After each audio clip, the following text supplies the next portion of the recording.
WordCamp Aaron, and WordCamp Aaron, yeah. Exercise some restraint.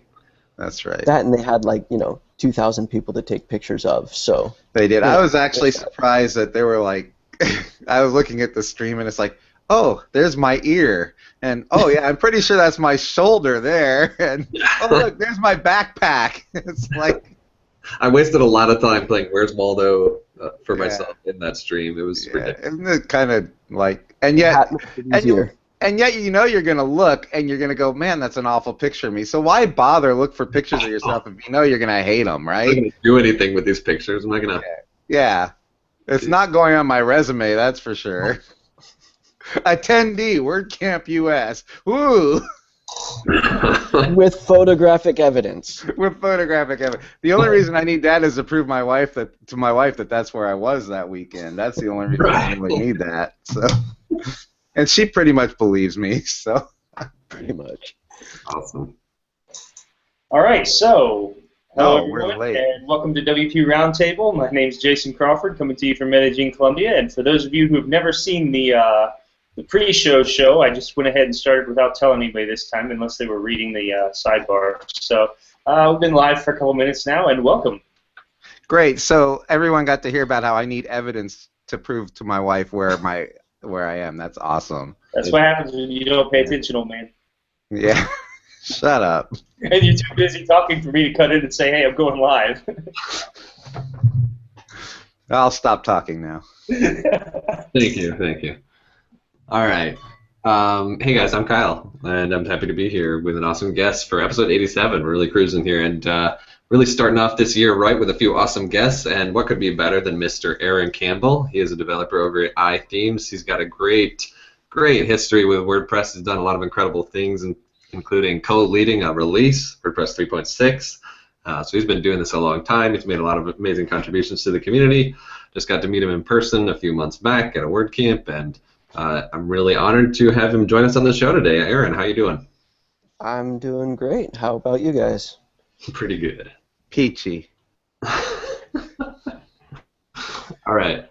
So we've got a lot that we want to learn about Aaron. Found out that Aaron hasn't been interviewed on too many podcasts in the past. In fact, pretty much zero. So if you look on the web, other than his presentations recorded at other WordCamps, you're going to find not a lot in terms of his story. So this is your opportunity to really learn about this mysterious character who's all over the WordPress world. And we're going to get to the bottom of everything. Before we do, we're going to jump into our quick picks of the week. Is that all right, guys? Okay. I don't know why I asked. We're doing it anyways.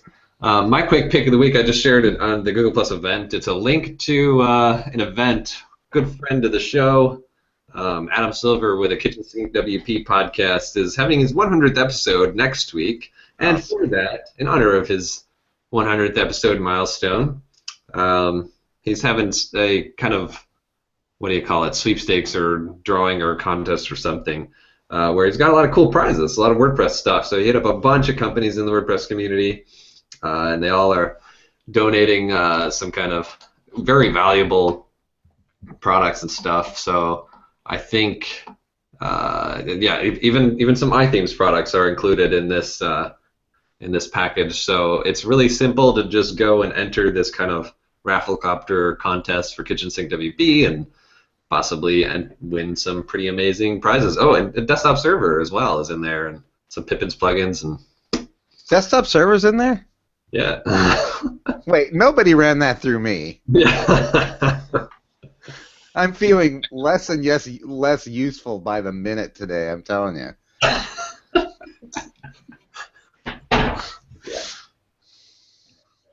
I guess I'll do my pick now, since Jason wasn't talking. So my pick is Josh Pollock is a guy who is into a bajillion things, but one of the things that he is really obsessed with is this thing called A/B testing. He loves A/B testing everything. He wrote a pretty cool plugin called Ingot, which is great for running some tests on finding out what kinds of sales conversions you have on your website, what buttons might produce the best, and kind of generate some statistics so that you can direct your website the right way for sales conversions, which is a really big deal. I just started using it, messing with it a couple weeks ago, and it's a pretty cool plugin. So I recommend it. You can find out about it at ingothq.com. All right. Well, that sounds awesome. You can check that out. And I'm just going to continue on with my non-WordPress related podcast theme of quick picks here. For those who don't know, the Nomad Capitalist has got a podcast, and episode, I think it is 29, he talks about his little trip down here to Medellin, Colombia, and some of the investment opportunities he saw, and some really cool stuff. So anybody who's into all that capitalist stuff, the Nomad Capitalist got some international ideas, and I just thought it was cool that he talked about us locally here. So that's already in. I already shared the link in the show notes or in the Hangout area, and I say check it out. Aaron, do you have something to share? Yeah, I'm going to stick with the non-WordPress theme, I guess, and talk about GMB Fitness, which you can check out at GMB, so golfmikebravo.io. And something that I've been kind of really into, especially more recently, is kind of physical fitness as a way to keep my mind sharp and focused, and you know, working behind a computer all day. It's just good for everybody to kind of take a break from that and step back and do something a bit more active. And this kind of fitness that's just doing fun stuff is definitely my kind. I'm not the go to the gym type, so that's my pick. Sweet. Thanks for sharing that. The website's built on WordPress, so not only that, they're actually looking for a WordPress developer. So if anybody is, looking for a place to fit in and needing some work, go hit them up. Awesome. Yeah, thanks for sharing that, Aaron. I appreciate that. And to your point, Mark, I gotta mention that anybody interested in learning more about Ingot could also watch episode 81, where we talked with Josh Pollack, the lead developer behind the product, and also looking ahead, Right. Episode 97 on March 28th.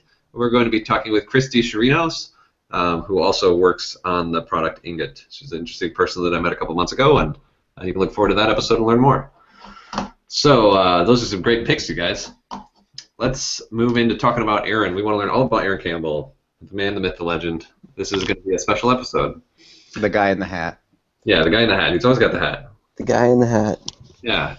That's how I identified him. The first time I saw him in real life, I was like, oh, the guy. That's Aaron Campbell over there. So, all right, let's take a step back here. Let's go back to the beginning, Aaron. Walk us through the history of you, and let's take it in baby steps. Let's go back to before you got your career on track. What kind of things were you doing? Where do you come from? And what did you want to do with your life before you actually got to go and to do it? Wow. I guess like everybody, I probably had a million things that I wanted to do with my life as a kid, right? Constantly changing and coming up with other things, but I pretty quickly fell into sort of technology as my passion, tearing apart computers and putting them back together, and eventually I thought that I wanted to go into computer networking, working on routers and switches and all that kind of fun stuff that is kind of the backbone of the thing we call the internet. That was where I thought I was headed before I ended up falling into development, I guess. Do you still enjoy doing any computer networking stuff? Because years ago I got into that and took classes in college and started applying for IT jobs. I thought that was my path, but I got into it after a while and decided this is not for me. This is really not for me. And for now, I don't ever want to touch a router or a printer or anything. I don't ever want to touch them again.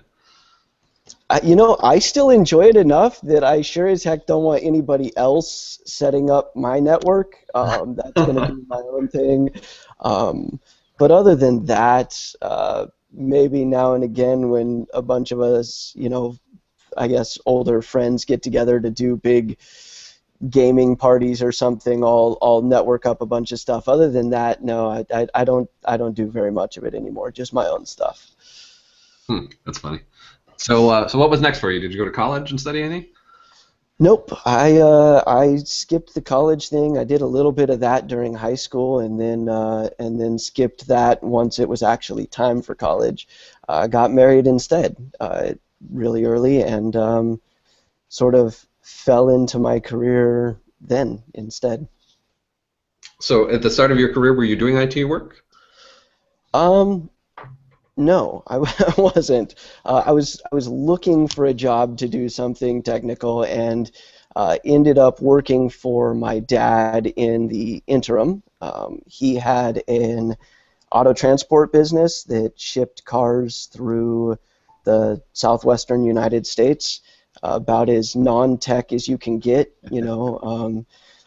So I started working there, and they just needed a tech person because my dad's an ex-trucker, and an ex-trucker running an office and avoiding technology started to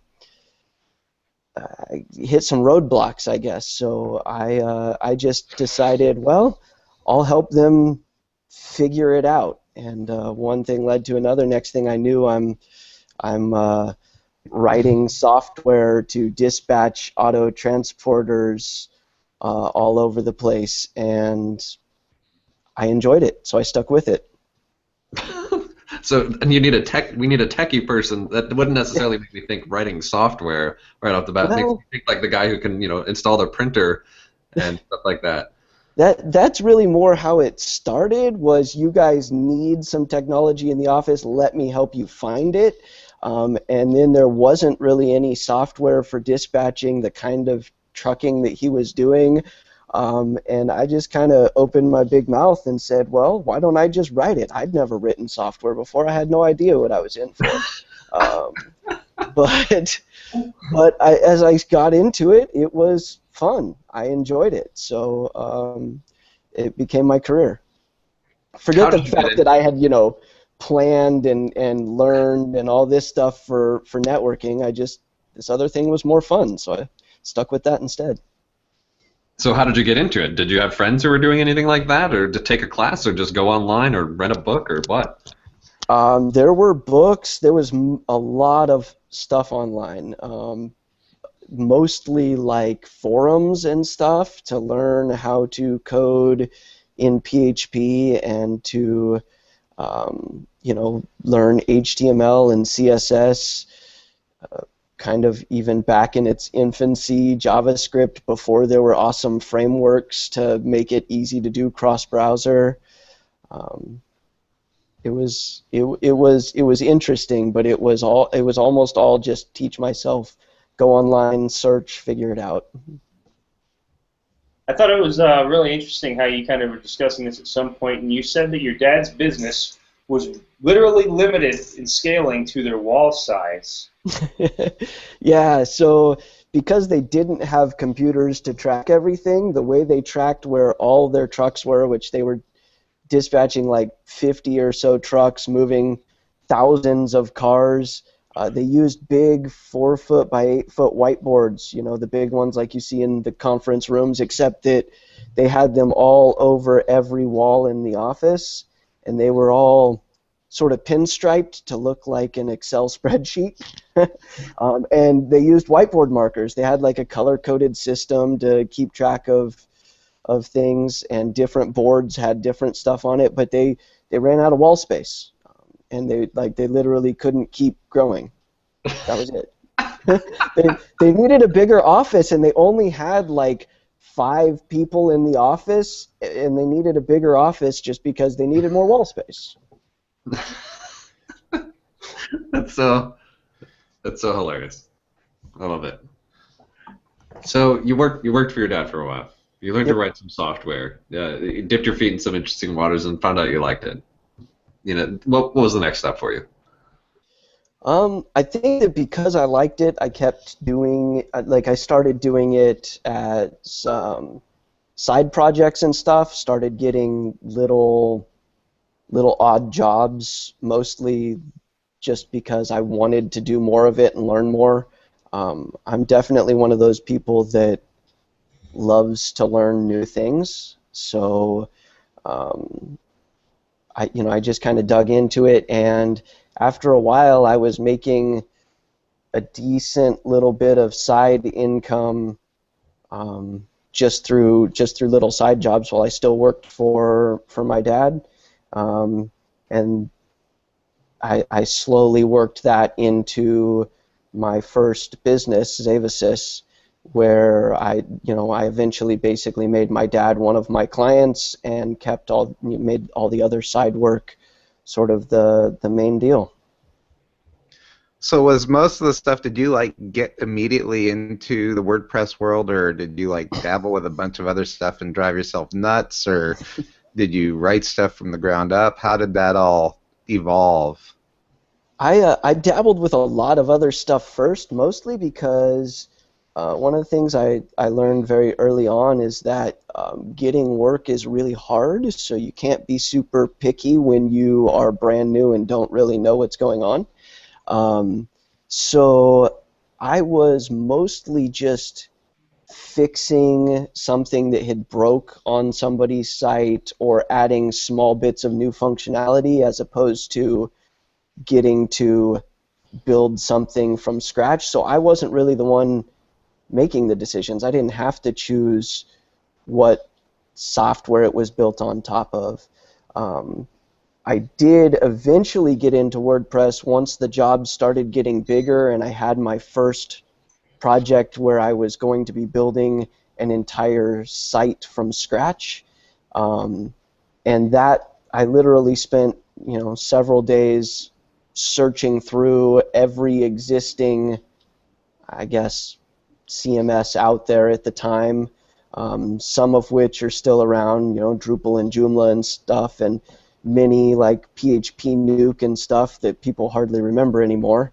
But WordPress was the best option at the time. I mean, looking at it compared to it now, it wasn't fantastic, but it was better than the alternatives, and that's kind of how I happened upon WordPress. And you could certainly see the potential, I think, probably back then, even though it was a lot different than it is now, I bet. Yeah, I think the biggest thing for me then, which is still probably the biggest thing for me now, is that it seemed like when I finished the project and handed it off to the client, they were going to be able to use the site. The admin section was fairly user-friendly, and the other ones, it wasn't even close. Well, just out of curiosity, do you happen to know which version of WordPress this was? So it was just before version 2 came out, I think. So we're talking like the 1.5 days, I think, of WordPress. Wow. Yeah, I never touched anything before version 2. One day I'll have to download an old copy somewhere and just see what it was like back then. Yeah, it definitely got better at version 2. And my first time actually contributing to it was in version 2.3, so I like to think it got better then as well. That's pretty I'm sure that was the key trigger of all right, now everybody's got it. Actually, I do think 2.3 was when I came into WordPress. That was about it for me too, I think, right around there. Neat. So you were freelancing for a while, Aaron, right? And you kind of honed your skills a little bit, figured out what was working for you. What kind of clients are you working with? What were these kind of businesses, and where were you finding them, and what kind of things were they asking of you? So I guess at the very beginning of the freelancing stuff, like when I was still kind of working for my dad, I was finding stuff on sites like freelancer.com, those kinds of places, and that wasn't real good. But when I started, doing better and starting my own company, I was mostly working with small businesses. I understood them pretty well because my dad had always owned businesses. The one that I was working for at the time was his, I guess, fourth successful business, and so I had kind of grown up around it, and now I was running a small business, so that helped. I sort of just understood their needs a little bit. And so that was most of what I worked with. Some of them local, but not all of them. I was pretty quick to realize that you could work for people that were, several states away, and that it still worked out just fine. Interesting. Do you have a good story for us? This is one of our favorite things to talk about, is projects gone wrong. One of those nightmare stories from the past, that something that just didn't work out and you just look back and shudder. Oh, man. Projects gone wrong. Actually, probably probably more recent than those really old ones. We had a project that we did while I was at Range that was really, really rough. That I don't want to talk about the client specifically, but the person that was our main contact there made things a nightmare, and I felt like we were always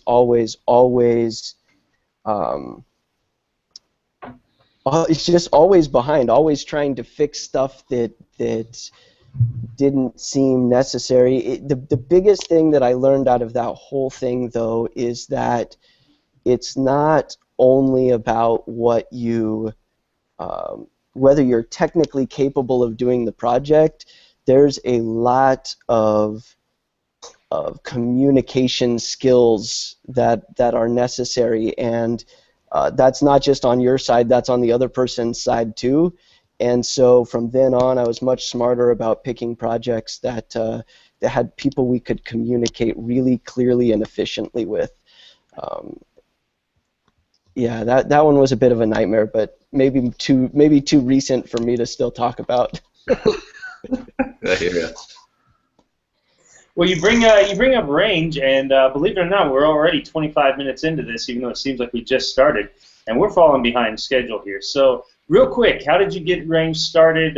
What inspired you to get started, and how did that all work out for you? That was as I was getting into bigger clients and realizing that I really liked working for the bigger, more enterprise clients. And the idea was to try to partner with some other people in the WordPress community and sort of take my company from being just me to being kind of a full-service company, because I'm definitely not a designer or anything like that. I'm definitely very dev-heavy. So I partnered with Pete Mull and Sarah Cannon, and we started Range. And that was really the main goal there, was to take several talented people and stick us together and be able to do more than we were able to do separately. And now we know you moved on to iThemes, and we'll get into that in a second. But what exactly caused you to leave Range? Why did you move on from there? So, for anybody running a company, I guess you know that it sucks up quite a bit of time. And my grandparents, who were living out here in Oklahoma where I'm at now, they're not doing real well health-wise. My grandpa's got Alzheimer's. My grandma's got some serious heart problems. And so my wife, my son, and I moved out here to help take care of them.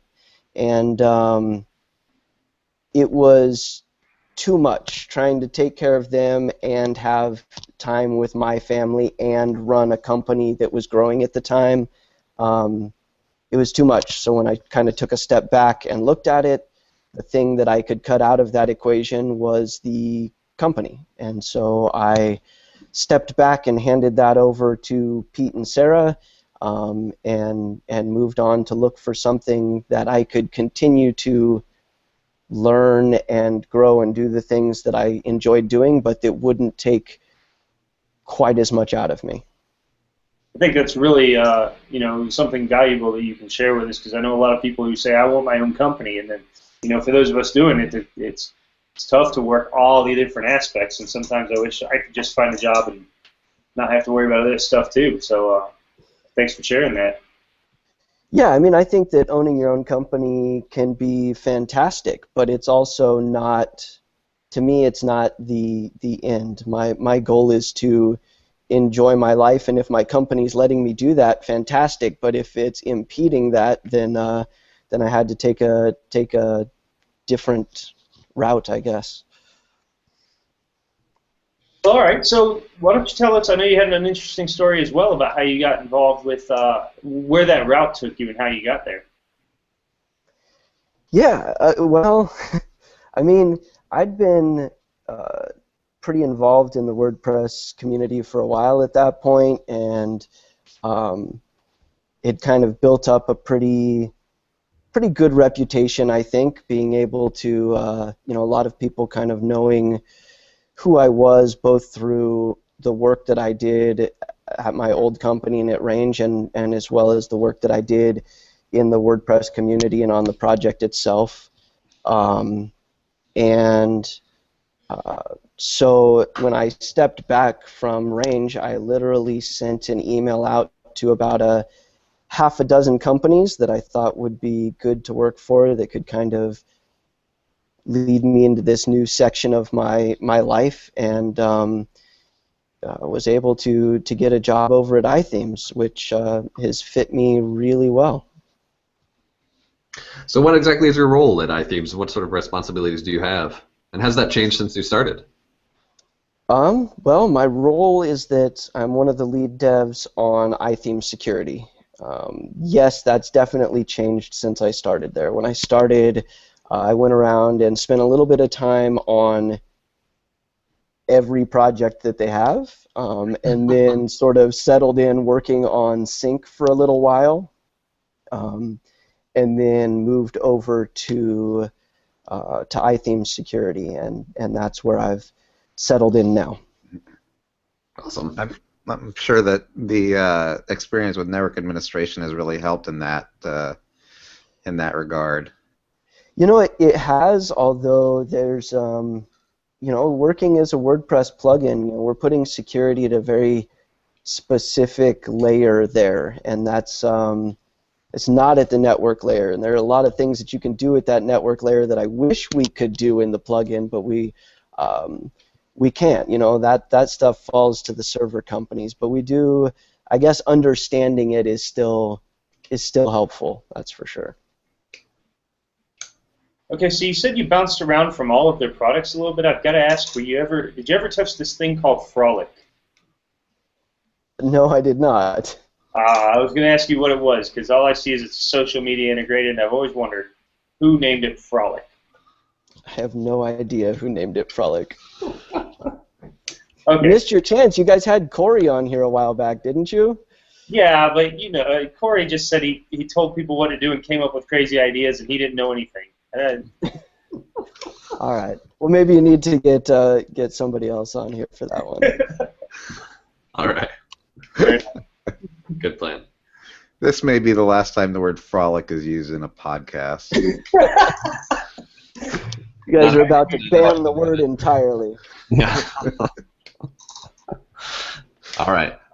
So security, that's kind of a specialty of yours at this time. So did you was that something that you were heavily involved in before you got working on iThemes security? Were you somewhat of a specialist in that area, or was it something you said I can learn that too? I don't know if I would have called myself a specialist. I'd been on the core security team for WordPress for a couple years at that point. So I'd worked with it, although there are other people on that team that were definitely far better at it than I was at that time. But yeah, I think it's something that I've always been interested in, and sort of jumped at the excuse to dig in deeper and really learn more, I guess. What are some of the biggest challenges that in terms of security that WordPress as a platform faces? Just give us an overview. Oh man, I mean, I guess really the biggest challenge is probably the same big challenge that every other platform faces, which is users. There's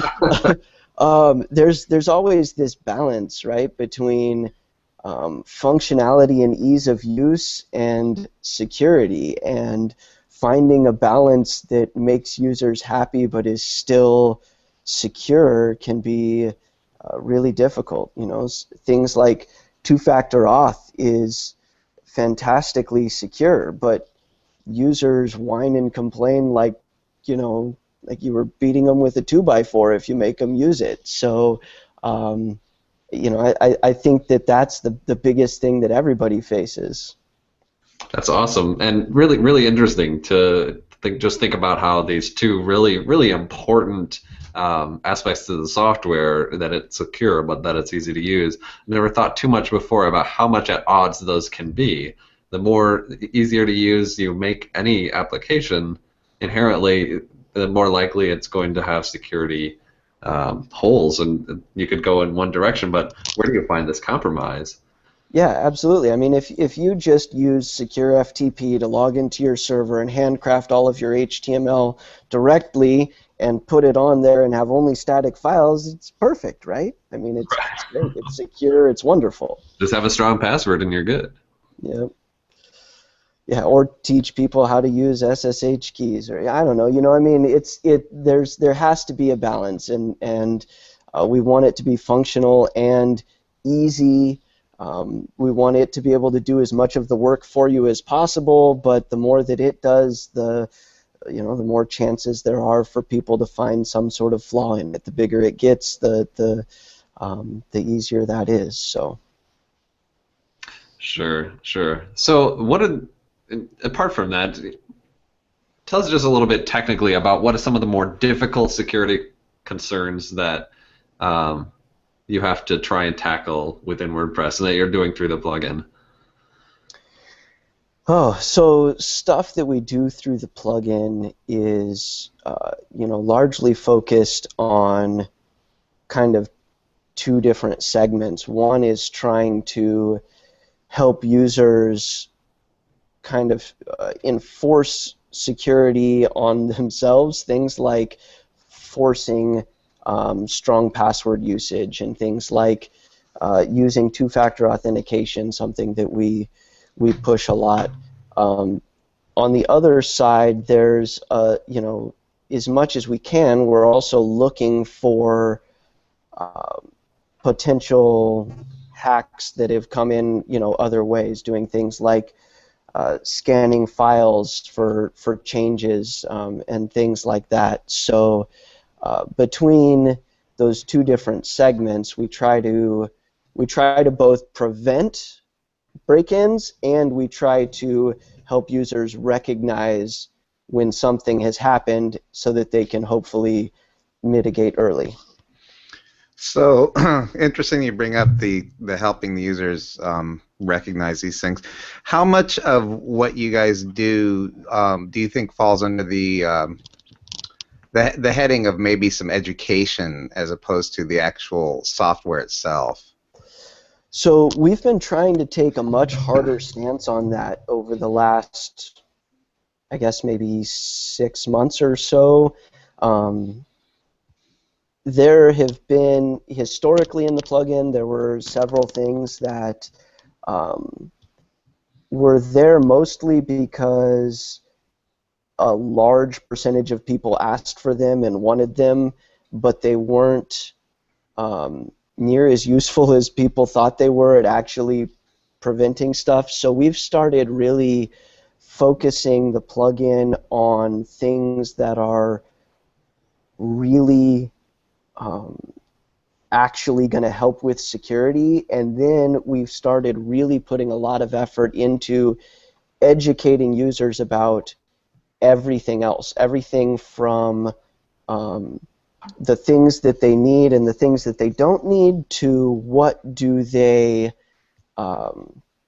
what things in the plugin do they need to turn on, and what things should they be doing people, it's a scary subject for people, so they tend to kind of freak out and block it out, and we're trying to really educate and give them actionable items.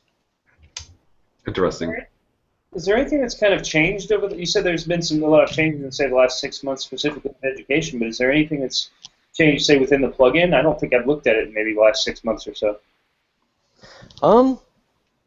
Yeah, there has been a lot that's changed, but a lot of it has been under the hood for the last 6 months or so. In the next month, we're hoping to push out our next major release. We just had a major release yesterday. No, today. Wow, today. But we have another one coming up that's a whole major UI rework, trying to help guide people through the process of setting up security. Hopefully so that they don't have to worry that whether they've done it right, and hopefully allay as many of those fears as possible. And so that's coming up shortly. I'm really excited about that. I think anything we can do to make it easier for the user is going to be a huge step forward security-wise, because people will actually use it. That's amazing. Yeah, I'm pretty interested in where you guys take that product, because it's pretty powerful and has quite a user base. So just another topic that we wanted to touch on is you've spoken a little bit at some events about this concept that really intrigues me about kind of developing your reputation. Can you kind of like expand, give us an intro in this topic and why you've been talking about it?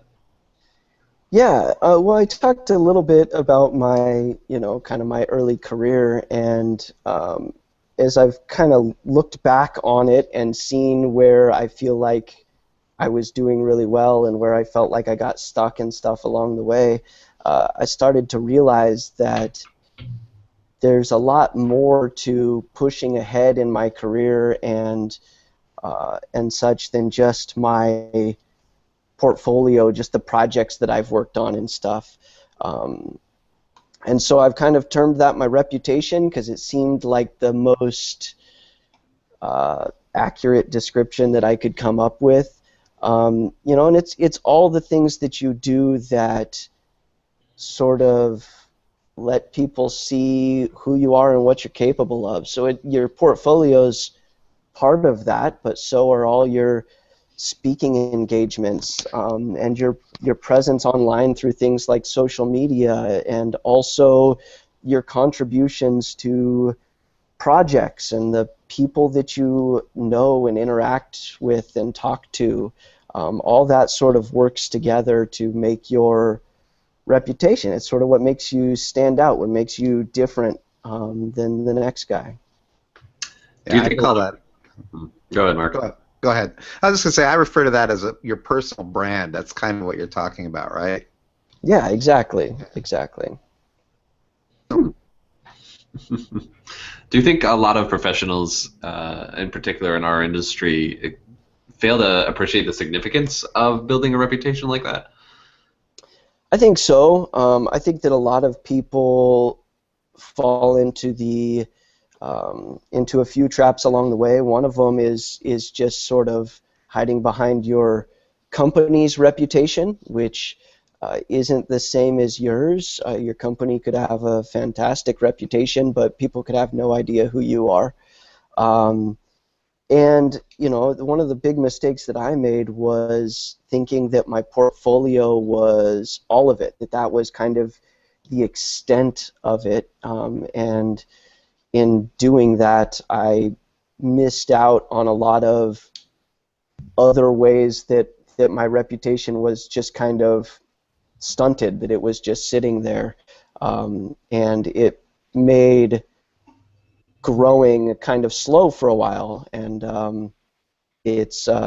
once I realized better what that was, and that it wasn't just a portfolio, that there were all these other things, it made life a lot easier. So I was hoping to share that with other people. That's why I did that talk, to hopefully let other people not have to deal with the same slow growth periods that I went through. Well, since you've given that talk, I'm sure you've talked to other people about this and had people ask questions. What would you say, like, one of the biggest maybe roadblocks or challenges people, you're identifying other people, or even maybe yourself included in the past, might have had in dealing with this, aside from just relying on the portfolio? Are there any other maybe problems that people have in moving forward to this reputation concept, or as Marc pointed out, more of a personal branding than the portfolio? I think the biggest thing that I've seen is that people need to be a little bit more creative. For me, going through that, I did stuff like starting to contribute to WordPress core and speaking at conferences and events and things like that to start putting myself out there. And that worked well for me as a developer, but if you do something different, if you're a designer, if you work in some specific niche, you're going to have to come up with your own ways of getting yourself out there, whether that's industry-specific events to go to or those kinds of things. And I can't always list those out for people or point those out. People got to be creative and come up with those on their own. And people seem to have a tough time with that. But if you take some time and think about it, I think everybody's got ways that they can put themselves out there more and get in front of people, What have been some of those moments that made you realize this value of this reputation, and how has it affected your career, that you can put a finger on it and say, it hit me like a light bulb went off. This reputation that I've built has made things possible that I wouldn't have anticipated. There were two big times for that, really. One was at Range. We were working with very big clients, and that involves a lot of very long periods of writing proposals and sort of, I guess, wooing clients. And when we started putting a lot more of our own personal reputation sort of information in our proposals, rather than just dropping in portfolio items, the amount of successful interactions went up dramatically. I mean, it was a big difference. It was very noticeable. It was very obvious. And that was a big thing. It reduced the amount of time that we had to invest in landing clients. And to me, that's the worst part of the job, is all that time that you have to sink into that. So that was a big deal. And the other big time was when I left Range. That was, it was a little terrifying, right? I'd worked for myself for basically since I was 18, and I was 32 at the time, so it had been a very long time since I had worked for someone else, and I had no idea how easy it was going to be to find another job. And when I sent out all those emails and got a bunch of replies back, and lots of people were interested, it hit me like a ton of bricks. That was literally life-changing at that moment. That's awesome. I remember reading that little article. I think Corey wrote it about you joining the team and how you guys met up. And I thought that was really great when you started talking about that. I got a real quick question for you. How did you talked about how when you were sending proposals, you included your not just portfolio, but some of these reputation pieces. How were those presented? How did you include those in the proposal, if you don't mind knowing? Yeah, I mean, lots of places have sort of a portfolio type section where you list the people that you've worked for. You kind of name drop a little and that kind of stuff, right? Right in that same section, we put in stuff like conferences that we'd spoke at, and contributions that we'd made to things like WordPress and other similar open source projects that we'd worked with, plugins that we released and maintained, themes that we had out there, anything that was part of really making us stand out, that all went in that section instead of just portfolio pieces, and it made a huge difference. Awesome. So on contributions to WordPress, you were the co-lead for a release of WordPress a while back, WordPress version 3.6, I believe. So that's really exciting, and from memory, I don't remember having too many release leads on the podcast before. So I just want to ask, like, what that experience was like and how things have been. Is there like some secret club that you get to go into when you're a release lead? Or can you not tell us about that?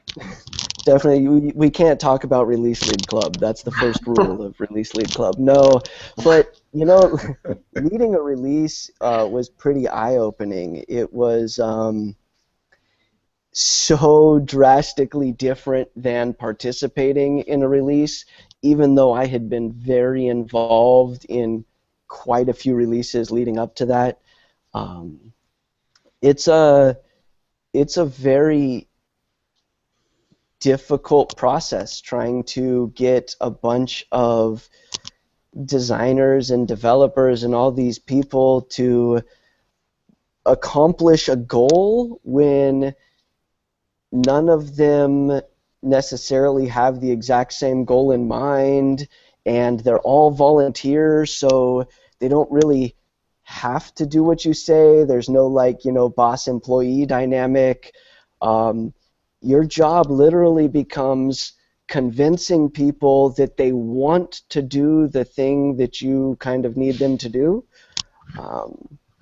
But it's fantastic because in the end we end up with so many hands on the project that I don't think that it ever could have evolved to where it is if we didn't have that kind of variety. So, given that experience of being a release lead like that, and I know you probably learned a ton in the process, given the opportunity, would you do it again? Yeah, absolutely. So a couple things that I said right after I finished that release was, I don't want to lead the next one. You know, 1, 2, 3, not it.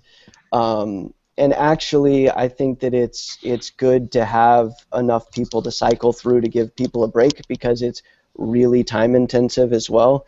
But yeah, I think that I would lead another one.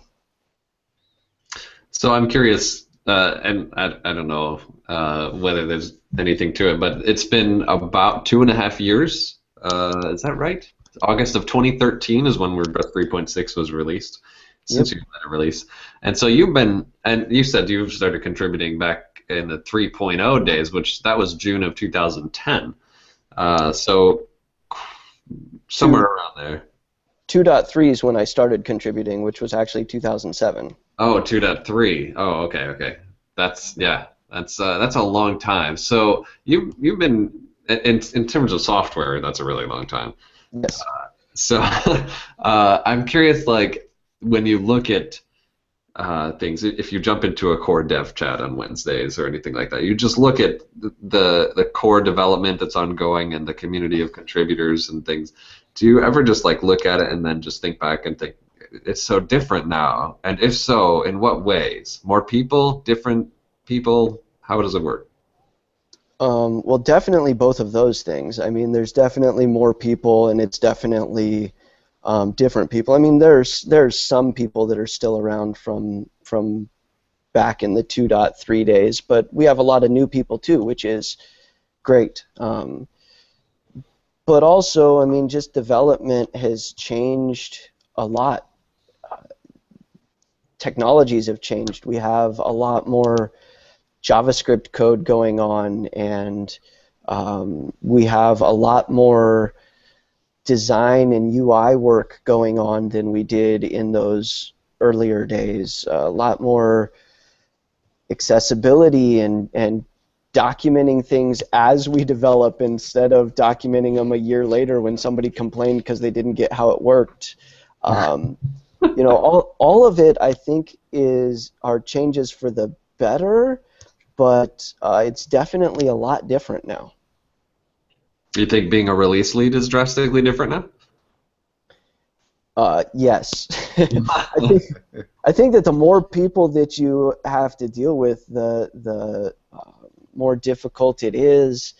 And also now, when I led that release, we still weren't doing features as plugins. As a matter of fact, one of the biggest difficulties that we dealt with during that release was a big feature that we spent a ton of time working on, and then it wasn't ready, and we could tell it wasn't going to be ready, and it needed to come out.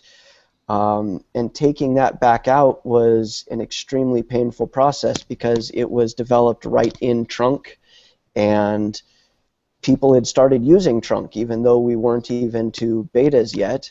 And when we started pulling it out, people started freaking out. So we've learned a lot along the way. I can see that. Awesome. So actually, our time's kind of winding down. There were some things we wanted to cover, but we looks like we won't have time. But we'll ask you just a few more questions, and thank you for your time joining us. So, what is the future like? What is next for Aaron Campbell? Well, the short-term future is that Aaron Campbell's going to stick right at doing what he's doing at the moment. I'm enjoying the place that I've fallen into here at iThemes, and the security product has been a lot of fun. So I'm gonna keep at it for a while. I keep going with my WordPress contributions and going to WordCamp events and having a good time. Great. If you weren't working with WordPress, what do you think you would see yourself doing? Oh, that's a tough one. I don't know. I really enjoy writing code. Usually people pose that question as, if you hit the lottery, what would you do? And usually I'd probably do the exact same thing that I'm doing now, although maybe for different people, for charities or something. But I really like writing code, so if I wasn't doing it for WordPress, I guess I'd be doing it for somewhere else, but I don't know. Cool. Yeah, that's a good answer. So let's look at your calendar for 2016. Where do you plan on going? What sort of, in particular, what kind of events do you plan on attending of any nature that someone might bump into you at? I haven't really planned that far out. I mean, I'll definitely be at WordCamp US at the end of the year, so that's about as far out as I can see. I'll probably be at WordCamp Atlanta this year, it's looking like, and WordCamp Dallas I'll definitely go to. People could bump into me there. Maybe Europe. I think I might try to hit Europe this year if I can. But that one's not set in stone yet. We'll see. Cool. Those will be some pretty good events. All right. So, who are some examples of people that you think would be really good to invite on the show in the future as guests? Ooh,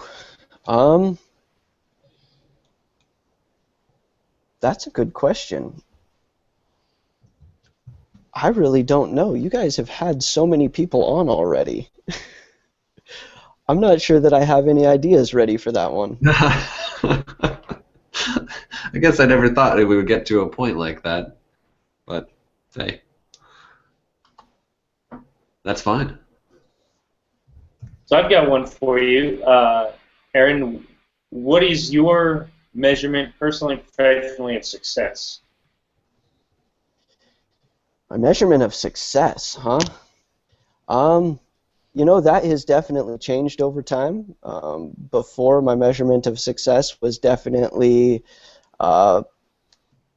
bigger business, bigger clients, more income. My measure for success now is definitely a lot more of, is it letting me lead the life that I enjoy leading? And so I definitely see that as more of a means to an end rather than the end itself, that's for sure. So along those lines, what outside of coding and all that, what do you like to do with your quote-unquote free time? I like to do a lot of different things. I love to go rock climbing. It gets a little too cold out here this time of year for me to really enjoy it, but I do love to go do that. I enjoy spending a lot of time with my wife and son, just hanging out and doing pretty much whatever, and just having some time to sit and read my sci-fi books. I'm a big sci-fi geek, love to just sit back and read novels.